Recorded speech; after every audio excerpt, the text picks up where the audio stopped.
think it's time to blow this scene. Get everybody in the stuff together. Okay, 3, 2, 1, let's jam.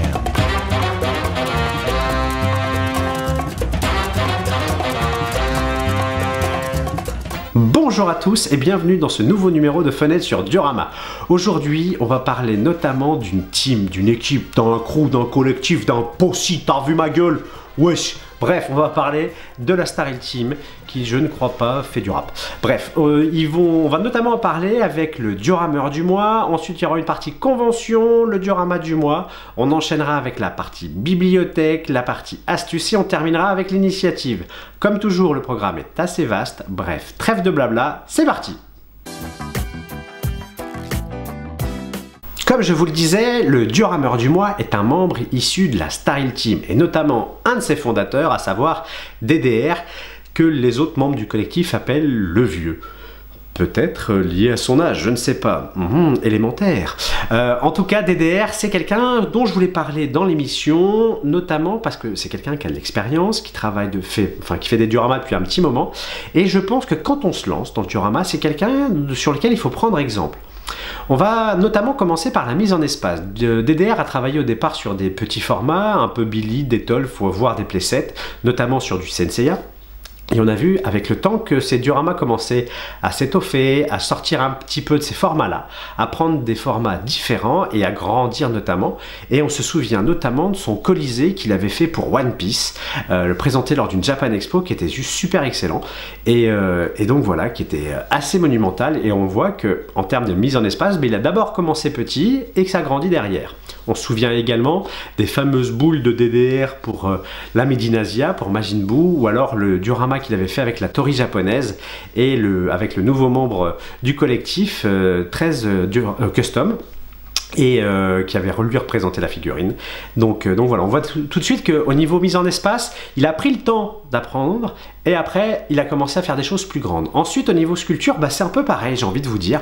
Tout simplement, si vous regardez, il a commencé donc notamment avec du Senseiya, où là au niveau de sa sculpture c'était du dallage, on va dire tout ce qu'il faut pour apprendre. Ensuite il a commencé à donner des formes arrondies, il a commencé à mélanger la partie rocher et dallage, il a commencé à mélanger un petit peu tous ces rendus là.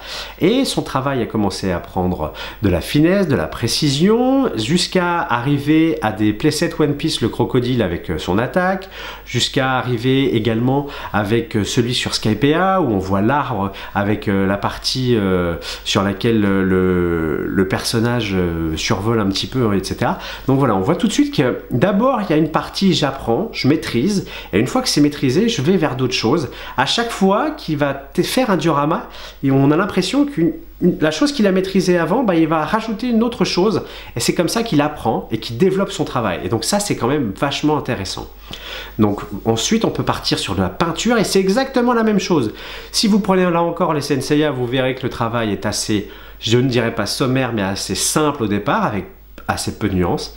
Et puis avec le temps, les nuances gagnent en profondeur, gagnent en panel de couleurs, les nuances sont plus travaillées, sont plus recherchées, il y a un effet un petit peu plus transparent qui apparaît sur certains brossages, etc.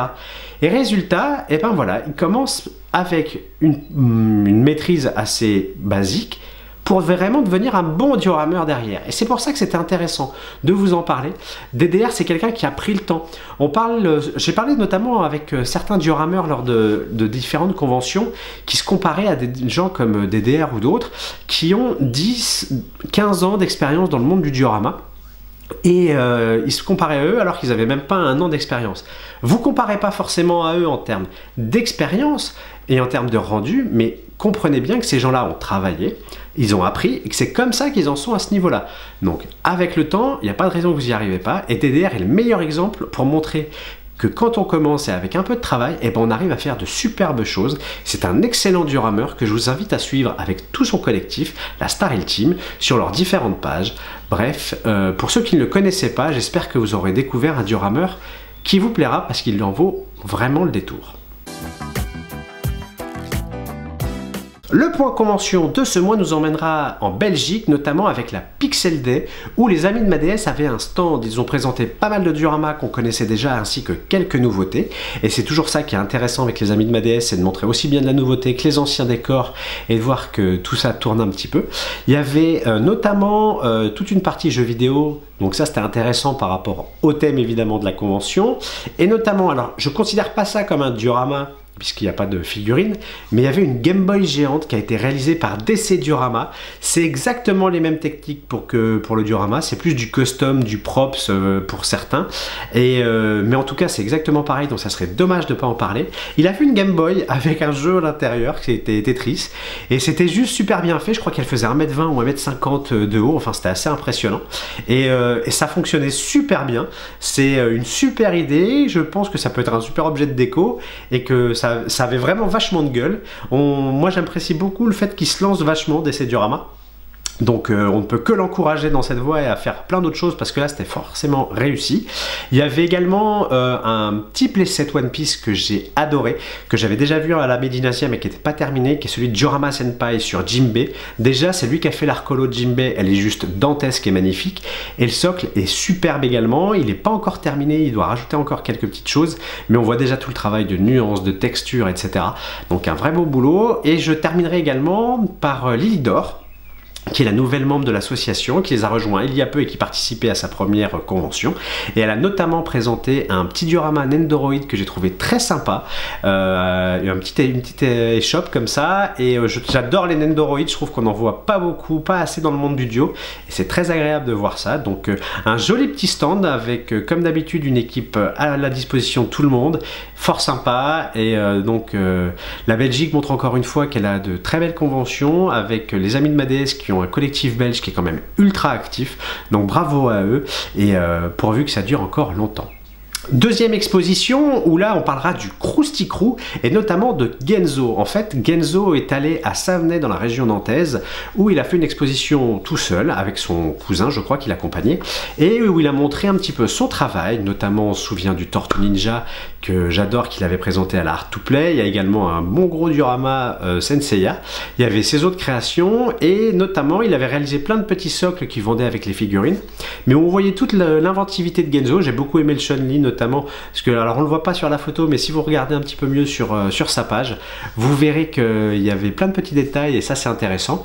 Et Genzo également a fait des dioramas un samedi et un dimanche, deux stands, un sur Dragon Ball Super et un sur One Piece, et il a montré aux gens ce que ça donnait, et il a pu les faire en une journée. C'est quand même super intéressant ce genre de petites choses, ce genre de petit atelier où on peut montrer comment ça marche. Donc le Krusty occupe encore le terrain aussi sur les conventions, la région nantaise avec Genzo, et ben grand bravo à lui. C'est toujours agréable de voir que des petites conventions comme ça puissent proposer des dioramas avec des personnes disponibles, et c'est surtout sur ces conventions c'est toujours plus facile de parler avec les gens sur les stands. Donc un grand bravo à tous, et pourvu que ça dure. Le diorama est toujours présent en province, et franchement ça vaut le coup. Le point bibliothèque de l'émission sera consacré non pas à un livre en lui-même, mais à des magazines, et je vais parler notamment encore une fois de l'éditeur Histoire et Collection. Histoire et Collection sort deux magazines autour du maquettisme qui pourraient vous intéresser. Le premier, c'est Steelmaster, que voici. Steelmaster, donc là c'est le numéro d'avril 2018, le 159. Le prix est de 7,50 €, c'est un mensuel, plutôt du beau travail, notamment avec une couverture glacée. Et c'est très intéressant déjà si vous aimez le modélisme militaire, puisque c'est un magazine qui parle des blindés. Si vous aimez le modélisme militaire, forcément ce magazine vous plaira, et si vous aimez l'histoire en général, ça peut vous plaire aussi, parce qu'il va vous parler également de toute l'histoire des blindés et de leur intervention au niveau des différents conflits qui ont malheureusement émaillé notre histoire à tous. Bref, ils vont montrer beaucoup de choses, notamment dans le monde du modélisme. Ils vont travailler des matériaux qu'on ne voit pas forcément en diorama et qui pourraient être intéressants pour beaucoup, ce soit des pâtes spécifiques qu'on ne connaît pas forcément, que ce soit du travail de photo découpe. Il y a beaucoup de références aussi en végétation, donc ça peut être intéressant. Et outre cette partie matériaux et leur technique de travail, il y a un truc très intéressant, en tout cas moi je pense que c'est au niveau de la partie notamment peinture et tout ce qui va être également vieillissement, empoussiérage, salissure, etc. C'est avec ce genre de magazine que vous allez pouvoir découvrir plein de choses, notamment des techniques et pas mal de matériaux. Quand je vous fais des hors-série, etc., notamment la dernière fois le numéro 2 avec des éléments liés à des textures, et ben c'est grâce à ces magazines là qu'en fait je découvre la plupart du temps les choses, et donc pour ça c'est intéressant. Comme vous le voyez également sur les photos, il arrive fréquemment qu'ils montrent des dioramas, et outre les montrer, ils vont dévoiler comment ils les font de A à Z. Donc c'est pas sur tous les numéros, mais c'est vachement intéressant pour ça. Donc moi ce que je vous conseille, c'est pas forcément de vous abonner si vous n'êtes pas fan de blindés, mais tout simplement tous les mois vous allez faire un petit tour chez votre marchand de journaux tranquille, vous feuilletez, si ça vous plaît vous achetez 7,50 € par magazine. Autre magazine donc d'histoire et collection, c'est la version aviation, donc là c'est Wingmaster. Donc là, ce sont des bimensuels, ils coûtent 7,90 €. Là, on est sur le numéro de mai-juin de l'année 2018. Là, vous allez avoir peu de diorama, mais ce qui est toujours intéressant, c'est là aussi de voir les techniques de peinture, les techniques de vieillissement, pardon. Et si on parle de diorama, vous allez surtout voir les photos. Je suis pas sûr qu'ils en montrent énormément sur comment ils les font, parce qu'on pourrait penser que ça tourne en rond autour des pistes ou des hangars. Maintenant, il n'y a pas que ça. Ça peut être intéressant au niveau du détaillage. Et surtout, ce qui est intéressant, c'est que tout ce qui va être tôlerie des avions, rivets, etc., ça va vous montrer un petit peu toutes les techniques qu'ils utilisent dans le monde du modélisme pour faire ressortir ces détails. Et ça, c'est vachement important. Je pense que c'est des choses qu'on peut utiliser dans le monde du modélisme. Donc, je vous dis, à chaque mois, vous allez chez votre marchand de journaux, Steelmaster, Wingmaster, vous les feuilletez, et si ça vous plaît, bah, vous achetez. Ça vous fera à peu près 15 € pour les 2 numéros par tous les 2 mois. Et vu qu'à mon avis, vous ne prendrez pas tout, ça devrait aller largement, en tout cas je l'espère, dans vos finances. On continue avec le diorameur du mois. Et là, retour à la Style Team avec un diorama Naruto. Là, ça y est, les gens ont commencé à comprendre. Je vais parler du diorama de Shiryu COC avec Jiraiya et Naruto. Shiryu COC, elle s'est fait connaître notamment avec certains de ses dioramas Naruto. Certains pensent que c'est un peu son domaine de prédilection, ils n'ont pas forcément tort. Il avait notamment fait 2 dioramas pour Hinata et notamment un pour Natsume dont on se souvient qui était assez excellent. Et là, en fait, il a décidé de représenter la cérémonie des glaces enfin la cérémonie, le moment où Jiraiya et son élève sont en train de manger des glaces. Super diorama qui est donc pour moi mon coup de cœur de ce mois-ci, notamment déjà avec sa mise en espace, un truc auquel on ne pense pas forcément. Et où je trouve qu'il a notamment progressé ces derniers temps, c'est sur la mise en espace. Je ne sais pas si c'est conscient, des fois ça l'est pas du tout, mais en tout cas là ça marche vachement bien. Si vous regardez le diorama entre le rocher qui est sur la gauche, un peu en fond et qui donne de la profondeur, Naruto, Jiraiya qui domine un petit peu légèrement au niveau du dos, et ensuite l'arbre, et eh bien vous avez une diagonale, et en fait c'est un mouvement naturel au niveau de l'œil, donc ça va donner du dynamisme à l'ensemble, et c'est pour ça que ce diorama déjà marche bien, c'est parce que la composition centrale se focalise sur les personnages, mais qu'elle est amenée avec de cette légère diagonale, et ça marche vachement bien. Au niveau sculpture, il y a un excellent travail, notamment au niveau de la disposition de la rivière. Généralement, certains, quand on dit qu'il faut mettre des choses en diagonale, certains font un trait à 45 degrés et ils le font comme ça, et souvent 45 degrés c'est beaucoup trop en fait. Ça accentue clairement les choses et ça marche pas très bien. Là c'est beaucoup plus léger. Ça marche très très bien, ça fait beaucoup plus naturel. Et puis ce décalage de niveau entre la rivière, le sol et l'arbre, et également ça fait une progression en profondeur. Donc ça marche très bien. Et puis cette rivière quoi, la rivière elle est juste magnifique. Le rendu de l'eau est superbe. Franchement c'est un petit bijou, il faudrait même qu'il nous fasse un tuto. J'espère que tu feras ça prochainement. Et donc voilà, c'est un vrai travail. Cette rivière, moi je l'ai adorée, c'est vraiment mon gros coup de cœur du décor. L'arbre également, alors l'arbre, je vais pas lui demander de faire un tuto puisqu'il en a fait un. tuto que vous pourrez retrouver sur sa page. Donc il a montré comment il faisait, notamment il prend des crayons de papier qu'il colle ensemble, ensuite il fout ça dans du poli, il enduit le tout, il travaille ça et après il met de la mousse, enfin bref, il y a tout le tuto qui est disponible, donc ça c'est super cool. Et le rendu est très sympa, il y a un côté très graphique, très anime. Moi j'aime beaucoup, après certains pourraient ne pas aimer, mais moi j'aime beaucoup. Et au niveau peinture, il y a un vrai travail, notamment on le voit avec les rochers avec des contrastes très marqués. Moi je trouve que ça marche bien, ça donne un côté un peu anime, un petit côté voilà, un petit peu renforcé comme ça, des ombrages. Donc ça joue bien, je pense qu'il y a du travail d'aéro. Mais pas que, et il y a vraiment du beau boulot, c'est vraiment un super diorama à tous les niveaux. Donc voilà, diorama du mois pour Naruto, et ce moment assez important pour lui en tout cas, qu'il a magnifiquement représenté, donc un grand bravo. Et puis voilà, j'espère que vous êtes nombreux à le suivre parce qu'il fait vraiment du très beau taf. L'astuce du mois va nous montrer en fait qu'on peut peindre sans pinceau ni aérographe et pas forcément avec les dents. Enfin, on va les utiliser, mais on va les protéger. On va en fait utiliser de l'essuie-tout. Et vous allez le voir sur la vidéo, en fait, ça m'est venu, je voulais faire du bois. Et tout simplement, plutôt que de passer ça au pinceau, j'ai pris du sopalin, j'ai pris ma peinture et je l'ai étalé sur du Balzac qui a été préalablement enduit de gesso noir. L'idée en fait, c'est vous pouvez mettre autant que vous voulez. Ce qui est bien avec l'essuie-tout, c'est qu'après vous pouvez enlever le surplus. Et en fait, ce que j'ai fait, c'est que ça me permet notamment de ne pas avoir une répartition uniforme de la peinture. Et ça va être intéressant parce que ça va permettre de garder un petit peu le côté noir en profondeur du gesso et donc de travailler sur des effets de transparence. Pour ça, c'est vachement intéressant et je trouve que c'était la petite astuce à utiliser. Je l'ai également utilisé sur du polystyrène qui lui n'était pas enduit, et au départ pareil, j'ai passé, j'ai frotté, j'ai enlevé l'excédent et j'ai terminé en fait en tapotant. Et le rendu peut être très intéressant, notamment parce que je trouve que c'est quelque chose qui peut faire penser à du cuir un petit peu. Donc je me dis qu'il va peut-être falloir aller là-dessus pour voir si on peut pas reproduire un peu du cuir comme ça avec de la peinture.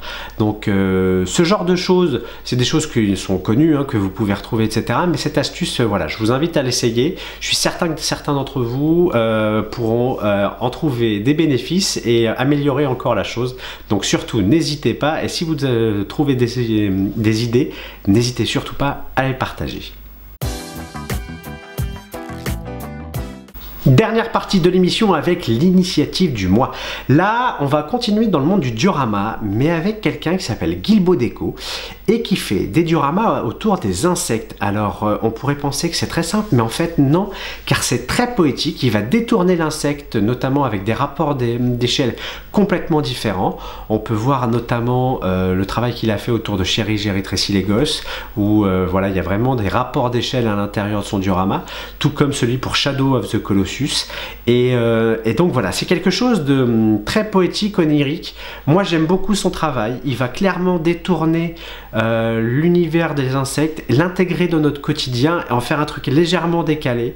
C'est quelque chose que je trouve magnifique, c'est fait avec subtilité, finesse et beaucoup d'inventivité en termes de mise en scène, de mise en espace. Le tout est sous cloche, sous verre ou alors même des fois dans des carafes ou quoi que ce soit.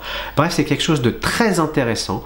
C'est extrêmement coloré. Il va utiliser notamment la profondeur des nuances des insectes pour pouvoir, leur contraste, pour pouvoir apporter tout ça à son diorama. Et c'est quelque chose qui est excellent. Moi, je vous invite fortement à le suivre. C'est quelque chose sur lequel il faut à mon avis s'inspirer clairement parce qu'il y a du super boulot derrière. Et donc voilà, Guilbeaud Déco, suivez-le. Excellent travail qui est tout en poésie, qui moi me plaît beaucoup et j'espère que beaucoup d'entre vous maintenant allez le suivre. Ça y est, l'émission est terminée et j'espère qu'elle vous aura plu. Comme d'habitude, si vous avez aimé, pas aimé, que vous ayez envie de mettre des commentaires ou pas, pouce bleu, pouce rouge, Je m'en fous, vous faites comme vous voulez, tout me fait plaisir. Je suis pas compliqué. On se retrouvera le mois prochain, comme d'habitude, avec les rubriques habituelles, et notamment au point convention, on essaiera de parler de la prochaine Pixel Day de Lille, où le doc de One Piece Passion sera présent avec son musée, et il y aura également, je crois, un stand des amis de ma DS. Je ne sais pas encore si je pourrai y aller, je vais essayer d'y aller, mais je n'en suis pas sûr. On n'oublie pas également la tombola dont je ferai une vidéo en juin pour parler un petit peu de tout ça et montrer vraiment comment ça va se passer. En tout cas, ce que je peux déjà vous dire, c'est que les billets seront à 5 €, que pour l'association, c'est SOS Gourmandise, et qu'en gros, on va faire ça entre juillet, août, avec un tirage au sort en septembre. Bref, une vidéo sera faite en juin pour vous expliquer le déroulement de la tombola. Vous coupez pas les doigts, c'est très pratique pour faire du diorama. Salut!